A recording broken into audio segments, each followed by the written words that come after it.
حنا جايين من كل مكان للصويرة زينة البلدان نزورو ونرجع فرحان كالظبيل وللهيل ولا حوض السلاح ومحيلة نضربو شوفار هاد الليلة. Bichout Merev Rabotai, comme vous connaissez tous, aujourd'hui on est à la maison. Voilà. On sort pas de la maison. Et qu'est-ce qu'on a à faire? On étudie la Torah. On fait le nettoyage de Pessah. On aide la femme. Et il faut savoir une chose. On dirait que le bon Dieu, il veut nous apprendre ou il veut nous donner une leçon pour se rappeler ce que nous sommes en train de faire maintenant, c'est ce qu'il faut faire tout le temps. Vous savez qu'on dit que la femme, c'est la couronne de son mari. La couronne, c'est Corona. Eh bien, beaucoup des fois, on ne fait pas cas de notre femme. Et aujourd'hui, à cause du Corona, alors on est à la maison, enfermé, et on couronne de notre femme. On lui dit, est-ce que tu as besoin de quelque chose? On l'aide. On épluche les pommes de terre. On fait la vaisselle. On nettoie le parterre. Chose qu'on devait faire tout le temps. Et on dirait qu'Akadosh Baruch Hu, il avait une raison de nous rappeler. Malheureusement, on aurait souhaité que Hachem, il nous donne autre chose que ça. Mais peut-être on va l'expliquer comme ça, voilà. Style de faire une teshuva vis-à-vis de notre femme, que nous ne l'avons pas aidée, arrive Pessah, arrive Shabbat, l'éveil des fêtes, l'éveil des événements. Autre raison pourquoi on peut dire Corona, c'est parce que Hachem il réclame sa couronne. Vous savez que le Shabbat, il y a 2 couronnes. Hachem, il lui a donné la Torah, elle s'appelle couronne, et le Shabbat lui-même, c'est une couronne. Parce que le Shabbat, on couronne Hachem. Dans la prière, on dit Keter itenu lecha Adonai Eloheinu malachim amone ma'ala. Dans le ciel, le Shabbat, on dit dans la prière de Moussaf, on couronne Hachem avec les malachim.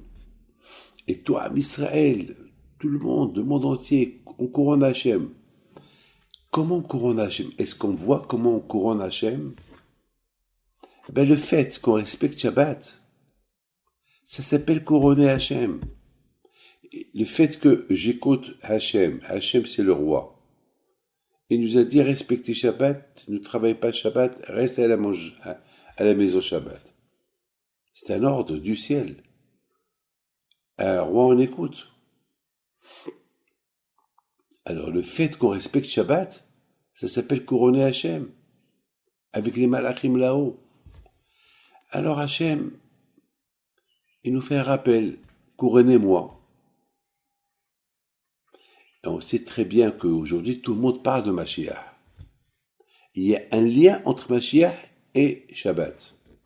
On dit, si on respecte Shabbat, Mashiach il vient, mais il faut que tout le monde le respecter. Et c'est pas tout le monde qui va le respecter. Alors, qu'est-ce qu'on dit? Il y a ce qu'on appelle Arivut. Arivut, on est liés les uns avec les autres. Le fait que moi je le respecte, lui le pauvre il sait pas. Alors, je le juge bien. Il faut bien juger les gens. C'est pas tout le monde qui sait ce que je sais. Moi, j'ai étudié à la yeshiva. Moi, j'ai grandi à la maison de mon père. Alors, c'est normal que je respecte Shabbat. Et je dis pas que je le respecte à 100%. Je fais de mon mieux. Il se peut des choses. C'est impossible de respecter Shabbat comme il faut. Vous savez que Baba Salé, à la vache, il touchait pas sa barbe. Pourquoi? De peur qu'il détache une poêle de sa barbe. dans le cas. Donc, il touchait pas sa barbe. Parce que détacher, enlever un poil, il y a beaucoup de gens qui tirent leurs cheveux. C'est péché. Le Shabbat, c'est péché. Tolèche. Il y a 39 travaux qu'on n'a pas le droit de faire Shabbat. Donc Hachem, le Shabbat, il veut qu'on le couronne avec la couronne du respect du Shabbat. Mes amis, Hachem, c'est le roi. Dans les 10 commandements, il nous a donné Shabbat. Shabbat, c'est important. Lorsque Hachamim disent, lorsqu'on respecte Shabbat, on devient l'associé d'Hachem. Comment on devient l'associé d'Hachem? Hachem, c'est le créateur. Moi, j'ai été créé par lui, je deviens son associé à 50%. C'est impossible. Bah oui. Hachamim te disent, oui, c'est possible. Le fait que tu respectes Shabbat, Hachem, et tu dis, waouh, alors tu crois que c'est moi qui l'ai créé, alors tu deviens mon associé. Je donne, c'est ça, mes amis, le cadeau qu'Hachem nous a donné le Shabbat. Le cadeau, c'est qu'on devient son associé et on devient des actionnaires dans la création du monde. Et après 120 ans, quand je m'en il nous donne la récompense. La récompense d'être à côté de lui, s'asseoir à côté de lui. Alors Hachem, il a envoyé cette corona pour nous rappeler, je suis le roi. Il ne faut pas m'abandonner. Aidez-moi. Aidez-moi à apporter Mashiach. Parce que Mashiach, il est à la porte. Il veut venir. Il faudrait que lui ouvrir la porte. C'est comme si vous avez un invité. Il est dans la ville. Il vient de loin. Il arrive. Il prend le taxi. Il arrive chez toi. Il est à côté de toi. Il arrive à la porte. Il est à côté de la porte. Il est au seuil de la porte. Il tape à la porte. Donc ça veut dire, il est présent. Qu'est-ce qui reste? Ouvrir la porte. Et il rentre. Eh bien, Mashiach, il attend qu'il rentre. Il est à côté. Et comment on puisse le faire rentrer? Ouvrir la porte. Une fois qu'il est rentré, qu'est-ce qu'on lui dit? Asseyez-vous. Shevet. Shevet, c'est Teshev. Teshev, ça veut dire assis-toi, fais-toi confortable, tout est prêt. Et Shevet, chez vous, c'est Shabbat. Donc c'est Shabbat. Et lorsque Mashiach va venir, le monde va devenir comme un Shabbat. Ça veut dire qu'il n'y aura plus de Sahara, il n'y aura plus rien. C'est bizarre, on parle beaucoup de Mashiach maintenant. Il y a beaucoup de gens qui sont un peu... Je dis pas qu'ils sont fous. Non, shalom. Mais ils disent, Rabbi David, peut-être c'est toi Mashiach. Je les regarde et je dis, et pourquoi pas c'est toi Mashiach? Pourquoi pas c'est lui Mashiach? Ben, lorsqu'on croit en Mashiach, alors tout le monde attend le même Mashiach. Il est où? Personne ne le connaît. Mettez ça dans la tête. Personne ne le connaît. Personne ne l'a vu. Il est incognito. Mais il est là. Il est présent. Et se dévoilera. Il se peut qu'on le connaisse, mais on ne sait pas que c'est lui. Vous savez que dans chaque génération, il y a un Mashiach.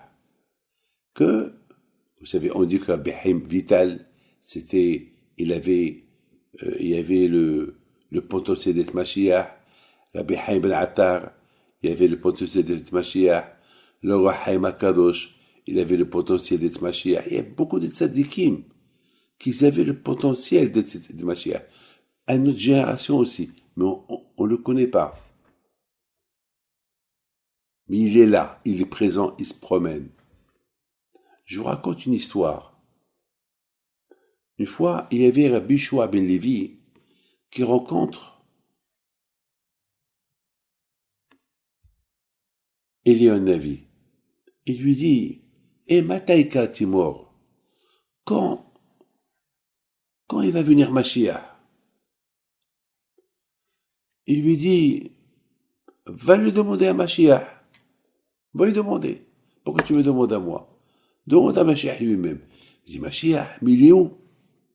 Il dit, Mashiach, il est où? Ben, il est à Rome. Va à Rome. Il se trouve avec les lépreux. Les gens qui sont lépreux. Il se trouve dans... vous savez que la lèpre, elle contamine la lèpre. Elle est contagieuse, la lèpre. Et donc, les lépreux, ils sont mis de côté, hors de la ville. Comme ça, personne ne les approche, comme ça, personne ne leur parle. Parce qu'il ne peut pas être en contact avec quelqu'un, parce que c'est très contagieux. Donc, je connais une femme qui avait la lèpre au Maroc. Et c'est ma mère qui me l'a raconté. Et personne n'approchait presque la rue. Tout le monde avait peur et les gens ils lui jetaient à manger. Il était obligé de se couvrir. On voyait qu'une silhouette, qu'elle marchait chez Mishmor. Ma mère m'a dit, une fois, elle a vu son visage et elle a eu peur. Donc, Bishua Ben Levi, il est parti à Rome. Il arrive à Rome, il va à l'endroit où il y a les lépreux. Il cherche. Il trouve un monsieur de loin qui était comme enchaîné, avec des chaînes autour de ses mains. Il marche.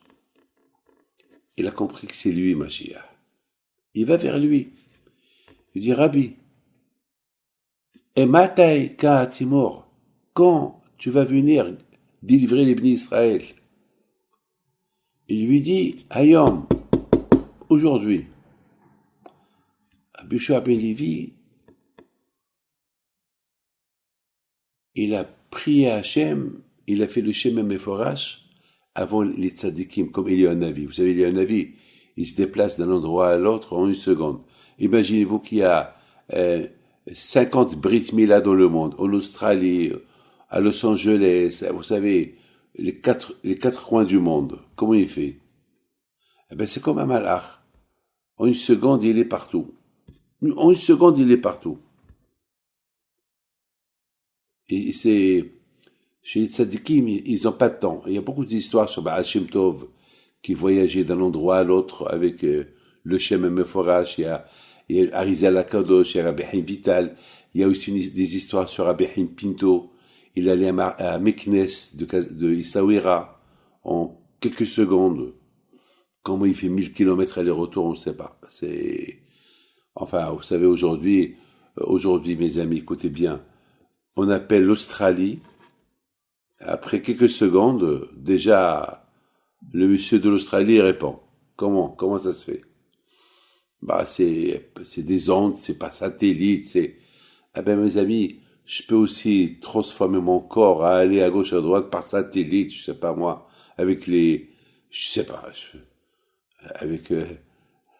je sais pas, je peux pas vous dire, mais les tzadikim, ils savaient le secret. Un malach, un ange. Vous savez pourquoi un ange, il arrive du ciel ici? Ça lui prend des centaines de milliards, de trilliards d'années pour que un malach, un ange, il peut venir du ciel. Parce qu'il n'y a pas de limite. Il n'y a pas de chiffre de kilométrage. Mais, ils ont un système. Ils ont un système, ce qu'on appelle le Shem HaMeforash. Il dépasse le son du temps. C'est le nom sacré, le nom divin. Avec ce nom-là, les tzadikim, ils le savent. Ils voyageaient. On connaît des histoires comme ça sur les tzadikim. Il y a aussi une histoire avec mon père. Ça, c'est mon frère, Rabbi Haim, qui me l'a raconté. Ils étaient à Dimona pour une Brit Mila. Et à un moment donné, c'était avant Shabbat. Et donc, mon père était sandak. Et à un moment donné, au retour, c'était Rabbi Haim, mon frère, me dit, Rabbi David, je ne crois pas. On a fait 1 heure. À l'époque, il y a 50 ans, au moins 5 heures de route. Comment ils ont fait? À peine en 1 heure, ils sont arrivés de Dimona à Ashdod. Personne ne comprend. Moi, j'ai eu un petit miracle comme ça, mais avec des prières. Moi, je connais pas le Shema Meforash, mais la prière. Je devais quitter la yeshiva de New York un samedi soir pour aller à l'aéroport JFK pour aller à Miami. Mais j'avais 1 heure et demie. C'est impossible. J'ai pris un gros risque. C'est impossible pour arriver à l'aéroport en 10 minutes, 15 minutes. C'est impossible. Ça prend au moins, et surtout le samedi soir avec le trafic, ça prend au moins 1 heure, 1 heure et quart. Mais j'ai pris le risque. J'ai dit, je vais. J'ai dit, peut-être il y aura un retard d'avion. Comme ça, je me suis dit. J'ai pas cru qu'il allait avoir ce que je vais vous raconter maintenant. Je me suis dit, peut-être, toujours j'ai l'espoir qu'il y aura un retard. Beaucoup des fois, il y a des retards de 2 heures, 3 heures. Et puis, j'étais avec... je ne me rappelle pas avec qui j'étais, je crois que j'étais... Je ne peux pas vous dire avec qui j'étais, mais il y avait Ephraim, c'était le chauffeur. Je dis, Ephraim, quelle heure il est? Il dit, Rabbi David, il est maintenant 7 heures, après Shabbat. Bon, le vol, c'est 8h30. Il dit, Rabbi David, c'est impossible, mais on va. Je dis, c'est pas grave, on va. Au pire, on a le vol demain matin. Et en plus, écoutez, j'avais pas le billet. J'avais le billet du matin. Mais moi, je voulais partir samedi soir. Donc, mes amis, on est parti, on quitte, on a vu la circulation. Déjà, le début, c'était, on dirait que Hachem a voulu nous montrer une photo. Et puis, on ne sait pas, on parlait, et on parlait, et on parlait, et soudainement, je lui dis, alors, combien de temps il reste? Je lui dis, Rabbi David, il reste 1 heure. Ça veut dire qu'on va arriver une demi-heure avant, et le temps que je prends le billet, passe à la sécurité, c'est fini, le vol est parti. Bon. À un moment donné, il me dit, Rabbi David, vous ne trouvez pas c'est bizarre? J'ai quoi? Il me dit, mais on dirait que la route, elle est vide. On dirait que toutes les voitures, ils se mettent à gauche, à droite, pardon, pour que nous, on puisse passer. À un moment donné, il me dit, mais Rabbi David, il reste que 5 minutes pour arriver. C'est impossible. C'est même pas 10 minutes qu'on a quitté la yeshiva. À un moment donné, on était à l'aéroport. Ça nous a pris un quart d'heure. J'ai rien compris. On rentre à l'intérieur de l'aéroport. On a laissé la voiture dehors. Même si la police, elle la prend. Parce qu'on devait prendre les billets de la machine électronique. J'étais avec celui qui m'accompagne toujours. Et tout de suite, les billets sortent. Je vous donne la parole d'honneur et Hachem, il est témoin. On arrive, on passe la sécurité. J'ai rien compris. Comment on dirait qu'on nous appelait. You, here. Ah, vous savez, les Américains, ils sont un peu agressifs dans la sécurité. On arrive à l'avion. On était les premiers à rentrer dans l'avion. On devait arriver en retard. On est arrivé juste à l'heure impossible. Et l'avion est parti à l'heure. Et on est arrivé à Miami à l'heure. Comment vous comprenez ça? Je ne sais pas. C'est ce qu'on appelle le bitachon en Hachem. Lorsqu'on est connecté à Hachem, alors qu'Hachem répond. J'ai des histoires comme ça. Maintenant, l'histoire de Bishwa Belevi, je ne l'ai pas oubliée. Il lui dit, et Mataïka Timor. Il dit aujourd'hui. Alors, vous voyez, Bishwa Belevi, il fait le chemin Meforash. Il arrive chez lui, en Israël, il se prépare, Mashiach ne vient pas. Quelques jours plus tard, il rencontre Eliyahu Navi. Il lui dit, alors, t'as vu Mashiach? Je lui ai demandé quand est-ce qu'il va venir.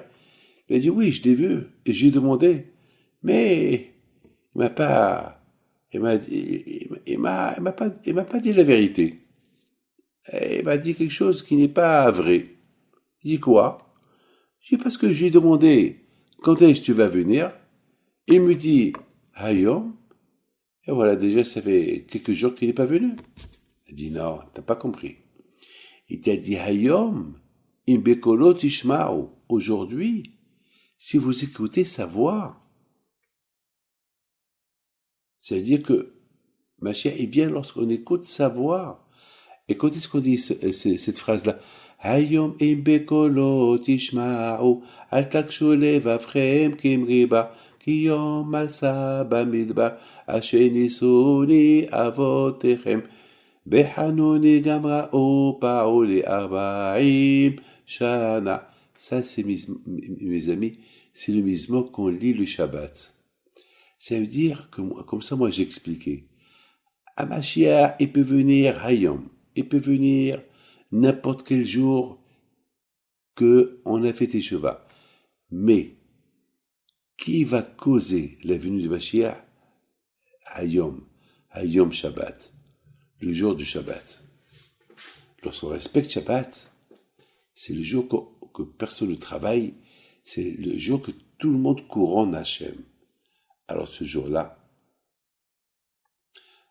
il y a un espoir que samedi soir il peut venir. Ça veut dire quand Hachem réclame sa couronne. Vous savez, lorsque j'étais au Maroc, et j'étais à côté de Sa Majesté le roi Mohammed VI, que le bon Dieu le protège, c'est un roi qu'il aime beaucoup la communauté, qui les protège et qui leur donne des facilités pour pouvoir bien vivre. Les pèlerins qui vont au Maroc, ils sont surveillés pour que personne les embête, et grâce à Dieu, personne ne les a jamais embêtés. Le Maroc, c'est un pays qui est quelque part béni du ciel par rapport à tous ces tzadikim qu'ils ont vécu au Maroc. On dirait que le Maroc, c'était un pays qui fabriquait les tzadikim. Le Maroc, en Algérie, en Tunisie, c'est pratiquement dans les pays arabes, les Juifs, ils ont bien vécu. En Iran aussi, les Juifs, jusqu'à maintenant, ils vivent très très bien, avec leur synagogue et tout. Mes amis, une chose je voudrais vous dire. Jamais j'oublierai ce moment que lorsque j'étais debout en face le roi et que le protocole royal au Maroc, c'est toujours de bénir le roi pendant les fêtes, pour le Shabbat. Et je me rappelle au Maroc, la veille le jour de Kippour, il y avait toujours un ministre ou quelqu'un de la famille royale ou quelqu'un qui venait à la synagogue et pour bénir le roi. D'ailleurs, mes amis, c'est une mitzvah de bénir le président, c'est une mitzvah de... Pourquoi? Parce qu'on dit « Lev melachim biyad Hashem », le cœur des rois, le cœur des présidents, le cœur des chefs d'État, il est entre les mains d'Hachem. Eux, ils ont une couronne, mais Hachem, il a la couronne des couronnes. Alors, même le roi, il dépend d'Hachem. C'est pas parce qu'il a la couronne, il a tous les pouvoirs. C'est vrai, il a tous les pouvoirs, mais celui qui a le pouvoir des pouvoirs, c'est Hachem, c'est le bon Dieu. Donc, on bénit le roi, pour que Hachem, pour que le bon Dieu, il le guide. Parce que le roi aussi, c'est un être humain. On peut mal le conseiller. il peut mal être conseillé, ou il peut croire qu'il a raison et qu'il n'a pas raison. Donc, il a besoin que le bon Dieu le guide. Étant donné qu'il a tous les pouvoirs, alors il peut dire, bon, je fais ce que je veux. Non. On prie à Hachem pour que Hachem, il le guide. Et, Baruch Hachem, grâce à Dieu, la prière qu'on fait, eh ben, elle fait son effet. Donc, mes amis, jamais j'oublierai au moment que j'étais debout, en face de Sa Majesté le Roi, et je voyais ses mains ouvertes, et j'étais en train de lui faire la bracha, et je regardais ses yeux, et lui, il me regardait. Je vous donne la parole d'honneur. Jusqu'à maintenant, ça fait maintenant 3 mois que cette histoire s'est passée. Jusqu'à maintenant, j'arrive pas à enlever cette image de ma tête. Chaque fois que je prie Hachem, je dis, David, de la même façon, comment tu étais debout, avec respect, avec crainte, avec peur, avec joie, avec amour devant ton roi du Maroc, eh ben, pour le bon Dieu, il faut faire plus. On peut couronner Hachem par la prière, lorsqu'on suit son exemple. Mes amis, on traverse une situation très très grave aujourd'hui. On ne sait pas où on va. Tout le monde a peur. Alors on essaie de rigoler. On est confiné, confiture. On chante. Corona, Corona, on chante. On essaie de rigoler. Et malheureusement, il y a la peur dehors. On entend des gens qui meurent. On entend une épidémie mondiale. On entend comme Rav Touboul Alav Shalom, du directeur de Beth Hana, et pas mal de rabbins que je connais, qui ont été contaminés, ils ont quitté ce monde. Et j'entends des milliers de là et des milliers de là, et on entend. Et on nous demande de s'enfermer, de ne pas sortir dehors, surtout les gens âgés, ne pas être près des enfants. Et il faut écouter les consignes qu'on vous donne, il faut se laver les mains. C'est bizarre, se laver les mains. Et hatz benikayon kapay. Pourquoi des fois, on rentre aux toilettes, on se lave pas les mains? Ben, c'est péché. On mange sans se laver les mains. Eh ben, c'est péché, il faut se laver les mains. On touche des choses à ne pas toucher, et on se lave pas les mains. Eh ben, c'est péché, il faut se laver les mains. Vous ne voyez pas que le bon Dieu, il nous a envoyé cette année une abondance de pluie dans le monde et surtout en Israël. Est-ce qu'on ne se pose pas la question pourquoi? Ben parce qu'Hachem savait qu'il allait venir le corona et on va nous demander de se laver tout le temps les mains. Au moins plusieurs fois par jour. Il faut boire un verre d'eau chaude chaque 20 minutes. On va utiliser beaucoup d'eau. Comment tous les pays vont utiliser l'eau alors qu'il n'y a pas assez d'eau? Alors qu'est-ce qu'il a fait Hachem? Il a envoyé beaucoup de pluie pour qu'il y ait assez d'eau, pour que chacun puisse se laver les mains, pour utiliser l'eau. Vous avez remarqué que maintenant, même les voitures, on ne les lave pas. On n'a même pas le cœur de les laver. Donc il y a beaucoup d'eau qui n'est pas utilisée. Tout cela pour la propreté de la personne. Il faut se laver beaucoup de fois par jour. C'est de la folie. Comment Kachouri il a prévu les choses? Et Hachem, il a prévu qu'on reste à la maison.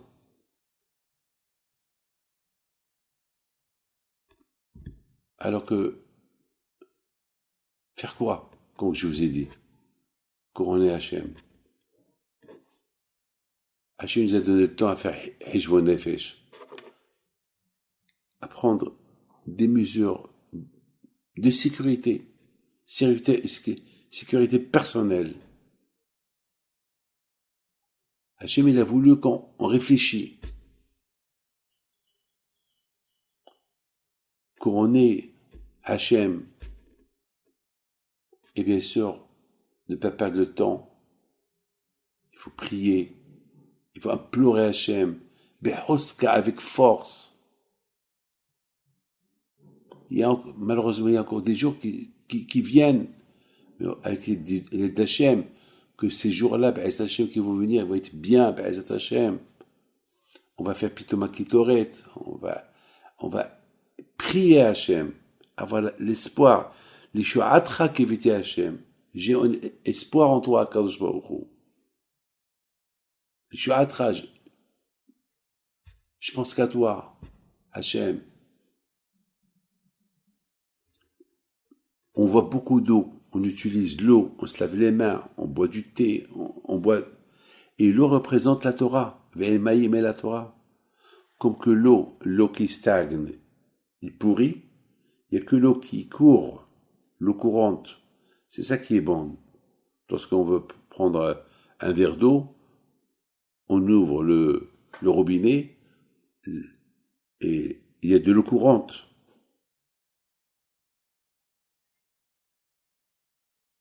Alors, quand on parle la Torah aussi, il faut qu'elle soit courante. Il ne faut pas simplement se stagner, oui, je sais. Non, il faut étudier la Torah. Ouvre ton robinet, ouvre ta tête.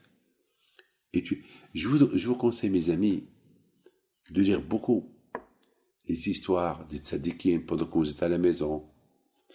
Écoutez les cours de Torah, se renforcer de la Emouna, lire les Mizmorim, le Tehillim 20, 120 et le 121. Et avoir le bitachon au Hachem, avoir espoir.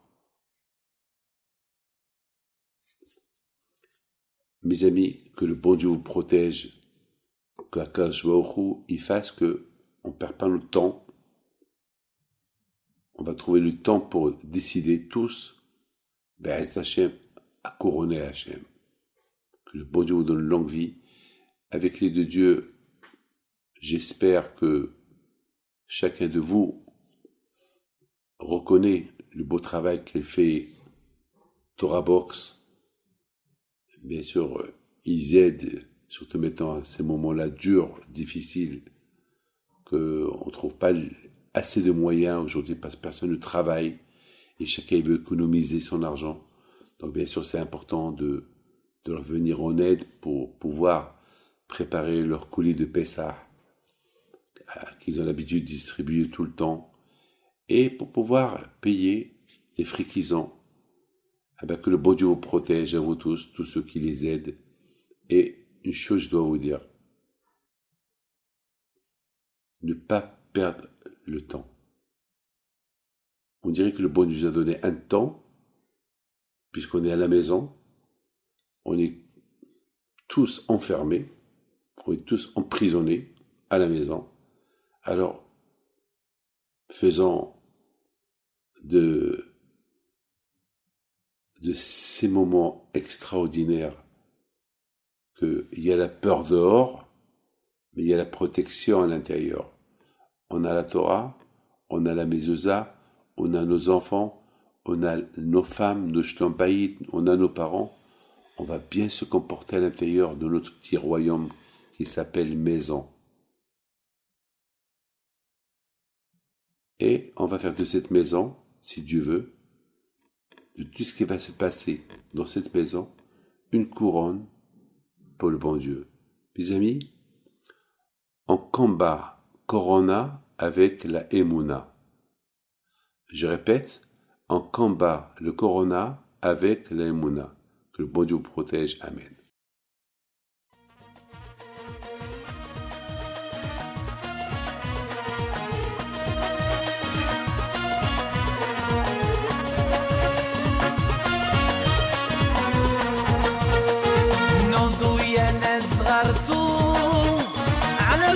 حي بنتو وقف لنا زي